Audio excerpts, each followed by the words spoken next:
Hey, this is Jaime Rivera from Pocketnow.com, and this is part one of the video review for the HP iPAQ 900 series Business Messenger. As we talked in the unboxing, I have a 910 device here, really nice. I like the chrome finishes on the side. I like the glossy finish up front and the rubberized feel at the back. The only problem is it's a really nice fingerprint magnet. It's really hard to keep it clean, so you probably have to get used to that. What do we have here? Well, we have a camera button here on the side, which tends to be a bit uncomfortable because the camera actually opens in landscape as the screen is, so you press it here and then you have to press here on the bottom. You don't really hold it to the side like a typical camera and press the button on other devices. We have an OK button here and a scroll wheel with a pressing enter button, which is really neat, really nice to feel on the right side, really comfortable. Interestingly, this iPAQ holds an external GPS antenna connector. Something really not common on Windows mobile devices, which is, it's okay. We have a reset button at the top, non-conventional, but it's there. We have a power button at the top also.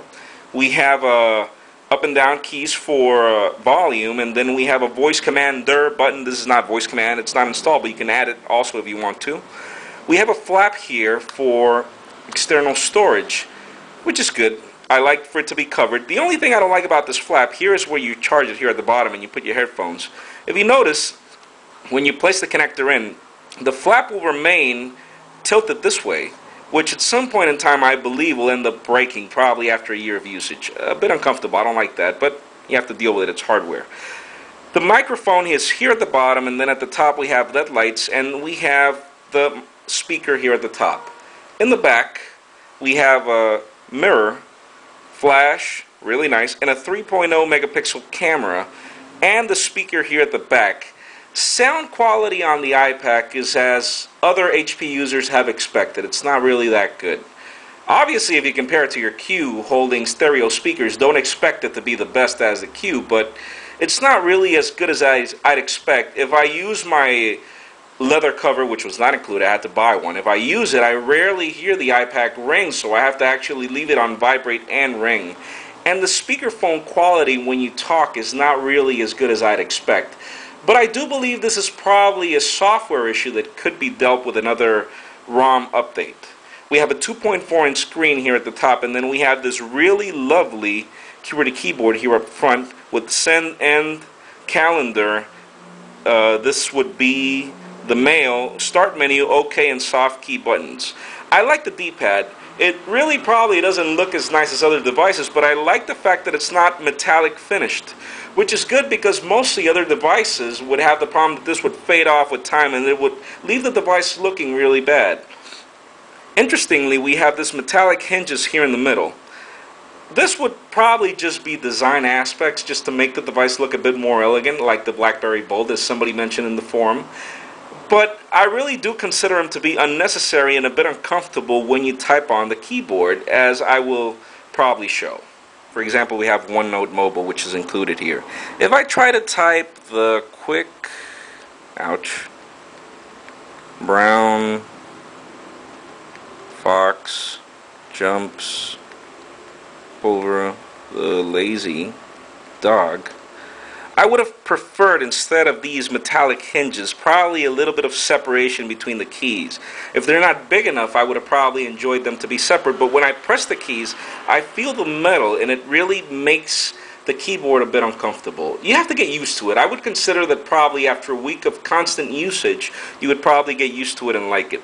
But then again, like I said, it does bring a little bit of elegance into the device if that would be a point. I do like, for example, if you notice here on the keyboard, and I'm trying to focus here, we have a shift, we have a symbol, and then we have a tab button, which are not really, the symbol and the tab button are not really common on other Windows mobile devices. Probably one thing I would ask hardware manufacturers is, guys, please do us a favor and try to keep the layout on keyboards to be the same. It's really a pain to not have a backspace key on the Q and have it here. It's a good addition, but then we have the shift button on the other side on the other device, but then this one has it here, and it kind of makes it uncomfortable to get used to keyboards. So try to keep a standard layout, if you will. One of the things I will like about this, and I'm going to try to turn this back on here on OneNote, is, for example, what's the point about the symbol button? It doesn't really bring a symbol pad aside. What it does is, for example, if you're from Latin America and you want the special N we use here, you press the letter N as I do here, and then press the symbol pad and you get the special N.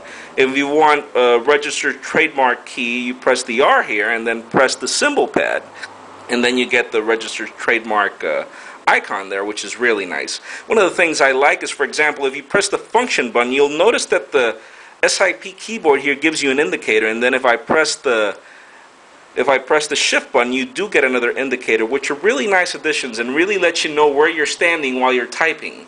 These are really neat additions here. One of the things I've noticed is that there aren't any options if you go to settings and you try to assign different keys to these. You can assign only one option, as opposed to the iPAQ 100 and 200 series, where you can choose up to 2 different options for the device. How do you turn on and off the device? Where you can use the key at the top, or you can also use the N key. And then one of the things that is pretty nice is that if we go to settings here, and I'm gonna try to show you something here.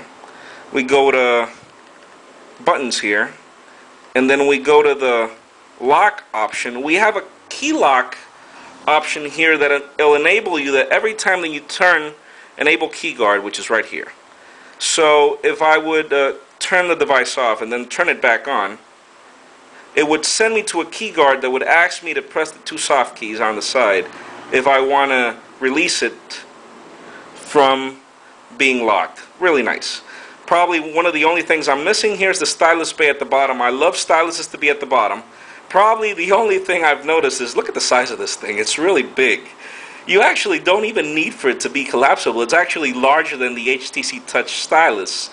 But, well, it's included, it's nice, and it's really lovely that you don't really have to be extending it, though it does extend itself when you pull it out. It's not magnetic or anything, but it's really nice. And then the battery flap is here at the bottom, and it's really comfortable, feels really good, and it does really give the device a nice feel. Not heavy, not too big. It does really heat up at some points in time when you charge it or things. These are really things that HP has to consider with the ROMs. So this is pretty much it for the hardware aspects of the device. If you have any questions or any things you'd like for me to go through, let me know. And we'll continue on in the part 2 of the video review for the HP iPAQ 900 series from HP.